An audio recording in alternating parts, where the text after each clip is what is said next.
Chłopaki i dziewczyny, we did it. Help Wanted is no more. Scott i Steelwolf Studios dali nam brakujący element układanki. No jest to dosyć zaskakujący sposób prowadzenia fabuły jak na FNAF. Dostaliśmy naszą typową zagadkę do rozwiązania z drugim dnem i dali nam czas na teorię, a parę miesięcy później w DLC dostaliśmy konkret. Brakujący element, który bardzo rozjaśnił nam poprawną odpowiedź.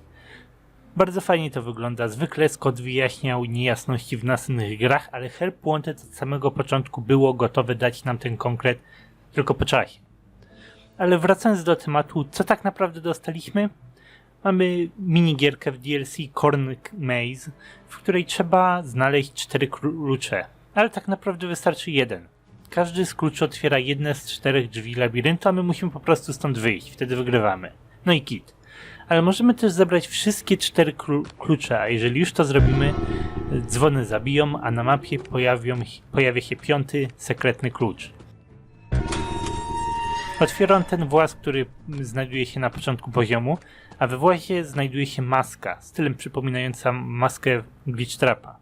Maska sama w sobie wiele nam nie wyjaśnia, nawet zostawia nas z jeszcze większą ilością pytań, ale to jednak nie wszystko, bo po znalezieniu jej pojawi nam się w Price Cornerze, a jeżeli ją ubierzemy i złapiemy pluszankę Glitch Trapa, odkrywamy sekret. Yes, I hear you. I know. No. There's no miscommunication. I understand. Yes, I have it. I made it myself. I think you would like it. No one suspects anything. Don't worry. I'll be ready. And I won't let you down. It will be fun. Jakaś minuta audio, które samo w sobie łata wszystkie dziury. Naprawdę jak na Scotta, który zostawia bardzo niejasne wskazówki, to coś tutaj w krótką chwilę odpowiedziało na wszystko. To często się nie zdarza. Mamy rozmowę 2 osób, ale słyszymy tylko jedną ze stron, dziewczynę protagonistkę, to najwyraźniej nasz własny głos. Słyszą się dobrze, zrobiła to, trzyma to w ręku, nikt niczego nie podejrzewa, będzie gotowa, nie zawiedzie go, będzie zabawnie. Choć cały ten wątek może brzmieć niejasno, to po kolei możemy dojść do paru rzeczy. Po pierwsze, beta tester umyślnie zrobił z Glitch Trapem to, co zrobił.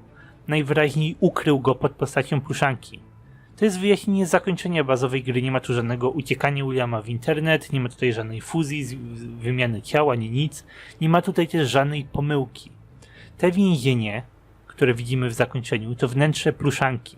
To, że pluszanka się glitchuje, oznacza, że William jest tam w środku i to był cel beta testerki.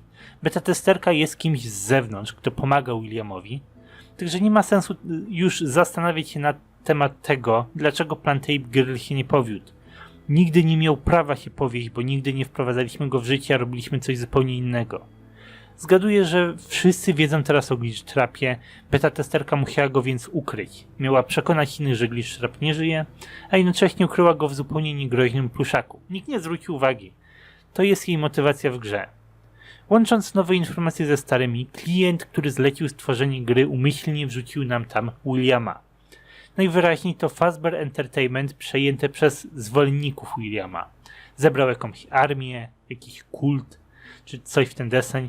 Zgaduję, że William ledwo przeżył pożar FPS-a, a zrobił to dzięki pomocy swojej armii. Dlatego wszedł tam tak bardzo pewny siebie. Odratowali go i albo był w bardzo złym stanie, albo mieli jakiś inny ukryty cel, dlatego wrzucili go do gry. Może chcieli go w ten sposób uratować i dlatego zlecili stworzenie gry, a William potem cyfrowo odzyskiwał siły, albo od samego początku chcieli zdobyć dla niego nowe ludzkie ciało, co wyjaśnia całe to przejmowanie ciał w grze. Ale coś się nie udało, bo pojawiła się Tape Girl i rozbiła go na części. Jakieś rzeczy wyszły na jaw i musieli się wycofać, dlatego beta testerka robi to, co robi. Ukryła Williama, później pewnie zabierze tą pluszankę z gry i William będzie wolny. Jeremy, czyli ten, który był poprzednim beta testerem w Silver Parasol, najwyraźniej też został zwolennikiem Williama. Curse of Dreadbear pokazuje nam wątek masek. Beta testerka ma maskę królika stylizowaną na maskę Glitch Trapa, a Jeremy też miał jakąś maskę w wyjaśnieniach Tape Girl. Teoretyzowaliśmy, że to może jego własna odcięta twarz, ale z tymi nowymi informacjami mogła to być po prostu maska reprezentująca jego przynależność do tej grupy. Może nawet te zranienie sobie twarzy było częścią kultu Williama. Kto wie. W końcu, jeśli William miałby coś zrobić, to kręciłoby się to wokół remnantu, animatroników, śmierci, nieśmiertelności. Nie wydaje mi się, żeby Jeremy przyszedł do firmy jako zwolennik Williama, ale rozmawiał z Glitchtrapem w grze, zaczął wariować i prawdopodobnie to właśnie tam sam lider przeciągnął go na swoją stronę. Tak wygląda wiodąca teoria w fandomie. Zwolennicy zlecili stworzenie tej gry, William przegapadził Jeremy'ego na swoją stronę, ale Tape Girl go zdemaskowała. Dlatego musiał się wycofać dzięki pomocy beta-testerki.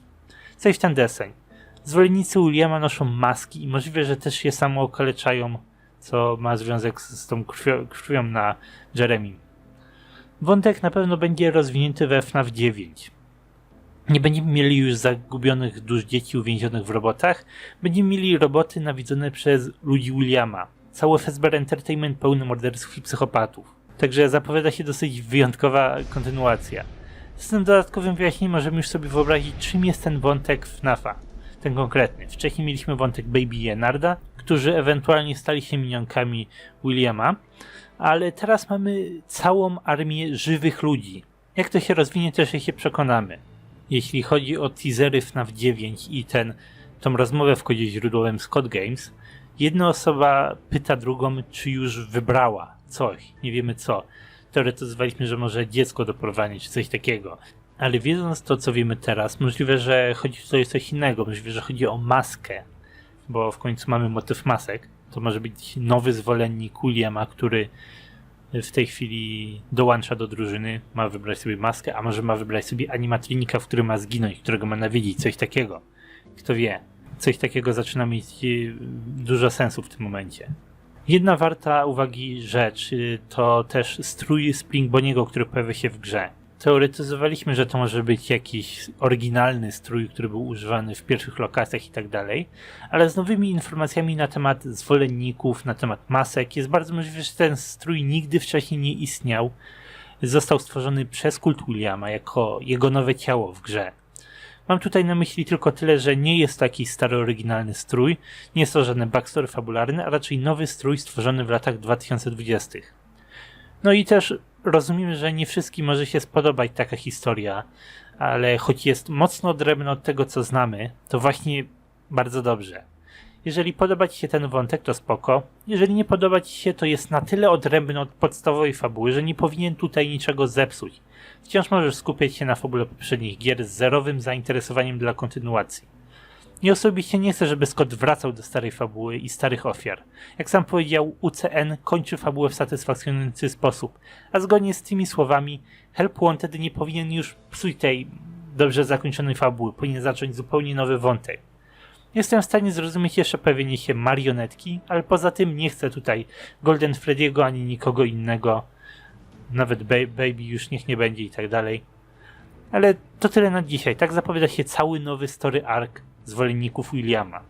Pewnie będą nazywać się od Remnantu albo animatroników, coś w ten deseń, kto wie. Powiedzcie mi, co wy sądzicie na temat tego mocnego revealu, czy wam się podoba, czy wam się nie podoba, co o nim sądzicie konkretnie. Zapraszam do dyskusji.